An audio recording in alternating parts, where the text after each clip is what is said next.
Saya siap ditersangkakan, dikriminalkan seumur hidup juga saya siap. Ini ilmiah, Bang. Sama seperti ini tadi, kepastian alam. Kita hidup di darat, gak mungkin kita hidup di air. Karena tidak punya kepentingan menyangkut orang yang sudah selesai masa jabatannya.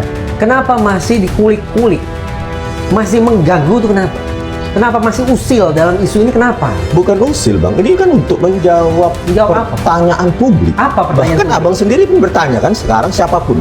Kok sampai sekarang itu bahkan seorang di Tipidum pun itu tidak mau memegang atau tidak berani memegang ini loh, versi fisik atau versi analog dari ijazah Joko Widodo. Sama seperti gelar perkara atau konvers lainnya, semua dideret di atas meja sehingga wartawan bisa memoto versi fisiknya. Sekarang apa yang terjadi? Gak ada satupun versi analog atau versi fisik yang ditampilkan oleh Dirtipidum di meja dia. Yang ada adalah versi proyektor. Dan yang katanya versi ijazah yang asli yang yang diserahkan oleh iparnya Pak Jokowi, itu pun versi terrotasi dan jauh dari focal point dari fokus kamera. Menurut saya Bang Rismon melakukan hal yang sama kalau begitu dengan Jokowi. Kenapa? Ketika mulai ada narasi-narasi di ruang maya bahwa Bang Rismon tidak pernah mendapat ijazah dari perguruan tinggi di Jepang, Bang Rismon juga tidak pernah memperlihatkan ini loh. Pernah Bang, pernah di di lab saya langsung sama transkrip nilai juga kan, saya tunjukkan. Makanya saya bilang, kenapa Pak Jokowi nggak menyelesaikan itu dengan begini loh?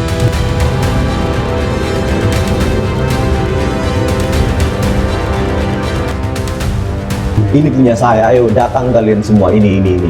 Saya Presiden 2 periode Republik Indonesia, saya berutang budi sama kalian untuk menunjukkan ini. Ada utang budi Bang kepada rakyat yang memilih. Bang Rismon memilih menunjukkannya di laboratorium, tidak apa-apa, tidak persoalan. Seorang Jokowi menunjukkan ijazahnya di Polda Metro Jaya juga tidak salah kan? Kepada rakyat yang pernah memilihnya loh Bang. Loh, begini Bang. Ketika Presiden Obama dipertanyakan birth certificate-nya, dia kan berutang budi kepada rakyat yang memilihnya. Ini birth certificate saya, silakan uji. Nah, berikan dulu kepada rakyatnya, itu baru mendapatkan public trust. Sudah kan ditunjukkan ke KPU. KPU kan juga representasi, bukan legislatif. Saya paham KPU bukan legislatif, tapi sebagai sebuah organ yang bertanggung jawab untuk penyelenggaraan pemilu. Kan kita bisa anggap bahwa sesungguhnya Jokowi sudah memperlihatkan ijazahnya kepada publik dalam kurung CQ KPU. Sudah selesai masalah itu. Di mana selesainya Bang? Abang lihat CV-nya sendiri pun hilang di server KPU. Bagaimana kita memverifikasi? Sama seperti ketika ditanyakan kemarin bahwa hak apa saya meneliti? Ya hak sebagai peneliti, dan saya mendapatkan sumber primer. Saya datang sendiri ke perpustakaan Fakultas Kehutanan UGM sebagai peneliti. Saya lihat langsung, saya datang tanpa biaya siapapun, ya biaya saya sendiri. Ada ijazah itu? Bukan ijazah, skripsi. Skripsinya ada? Iya, lembar pengesahan skripsi. Ya. Karena secara technological advancement, evolusi perkembangan teknologi komputer, hardware dan software, itu tidak mungkin menghasilkan lembar pengesahan sangat sempurna dengan DPI dot per inch yang sangat tinggi, dengan titik-titik yang sangat rapat. Itu produk dari hand press atau letter press. Ayo kita berpikir logis. Penjelasan dari Dirtipidum kemarin mengatakan bahwa hanya diraba, dirasakan ada cekungan. Itu bukan saintifik, tidak repeatable, tidak objektif. Lalu disimpulkan bahwa terasa ada cekungan, terus menandakan bahwa itu produk dari hand press dan letter press. Apa begitu cara kerja kita untuk menguji laboratorium forensik? Begitu Bang. Jadi begitu kesimpulan dari Dirtipidum lewat laboratorium komputer forensiknya itu sangat prematur dengan perabaan perasaan. Langsung dikatakan, disimpulkan bahwa itu produk dari hand press, letter press. Lalu dibandingkan dengan keterangan dari pemilik percetakan perdana. Bayangkan, ini subjektif, raba, keterangan subjektif. Hasilnya tentu tidak objektif, pasti subjektif. Kenapa tidak direkonstruksi sendiri oleh percetakan tersebut? Bagaimana menghasilkan lembar pengesahan yang sangat cantik dan indah pada tahun 1985 dengan menata font secara manual, membuat plat itu hanya untuk beberapa eksemplar.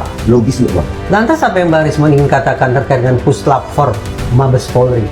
Hipotesis saya kembali lagi 11.000 triliun persen bahwa skripsi adalah proses akhir dalam sebuah akademik untuk mencapai gelar kesarjanaan, ya.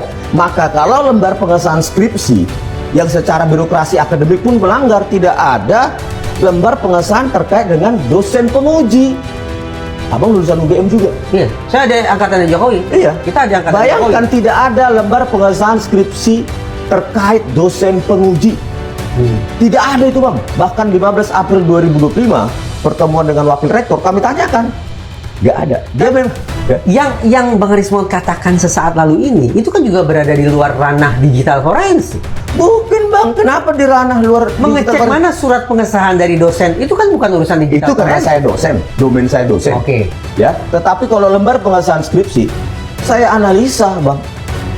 Karakternya, pola karakter, font segala macam, terus titik-titik yang sangat rapat. Pada aspek itu. Itu hanya bisa diproduksi dengan software dan hardware tahun 2004-2005 dengan tingkat kerapatan DPI seperti itu. Saya duga secara optimis, saya katakan itu produk 2004 sampai 2005 menggunakan Windows XP karena kerapatan DPI-nya, dots per incinya sudah sangat sempurna dengan lengkungan-lengkungan yang sangat sempurna. Bang Rismond, Bang Rismond ini nekat karena sadar tidak sadar menghadap-hadapkan diri, bahkan seolah mendelegitimasi Puslapor, sebuah instalasi yang punya ISO 17025 tentang General Requirements for the Competence of Testing Laboratory. Jangan macam-macam ini, ISO kawan ini. Terus SOWAT, Bang. Kita lihat track record-nya. Apa track Kasus record? Vina Cirebon. Apa yang terjadi pada Ekstraksi SMS 221410 tidak mereka pakai itu dalam mereka adegan. satu, Vina Cirebon. Bentar, Bang. 221410 yang diduga terjadi penirkisiin dan pembinihin 2130 sampai 2115 sampai 2230. Bayangkan kalau masih ada ekstraksi SMS 221410 dalam periode waktu yang ditujukan itu. Kalau itu dipakai dalam reka adegan oleh polisi, apa yang terjadi? Bubar skenario itu, Bang.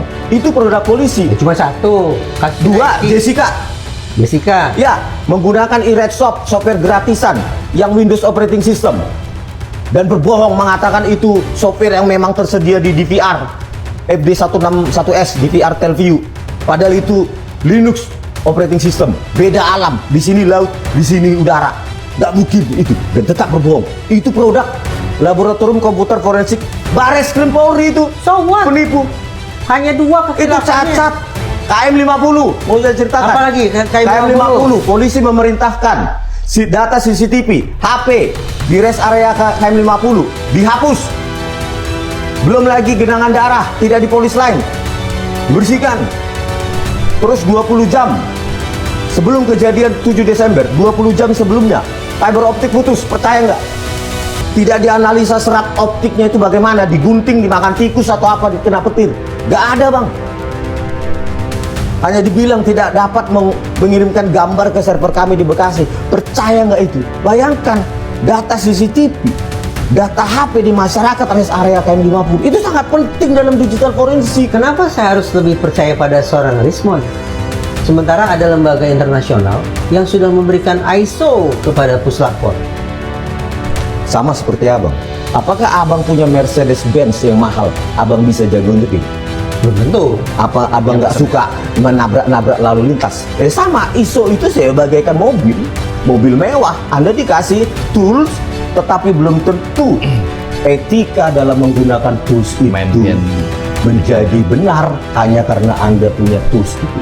Tetapi Puslapor juga setiap tahun diassess oleh KAN, Komite Akreditasi Nasional. Apa lagi itu? Apa saja yang dinilai? Satu, kompetensi pemeriksa. Dua, metode pemeriksaan. Tiga, uji banding. Empat, peralatan uji. Lima, kaji ulang manajemen. Dan enam, audit internal. Jadi segala macam komentar-komentar sinis dari Bang Rismond tadi itu datang dari seorang individu bernama Rismond.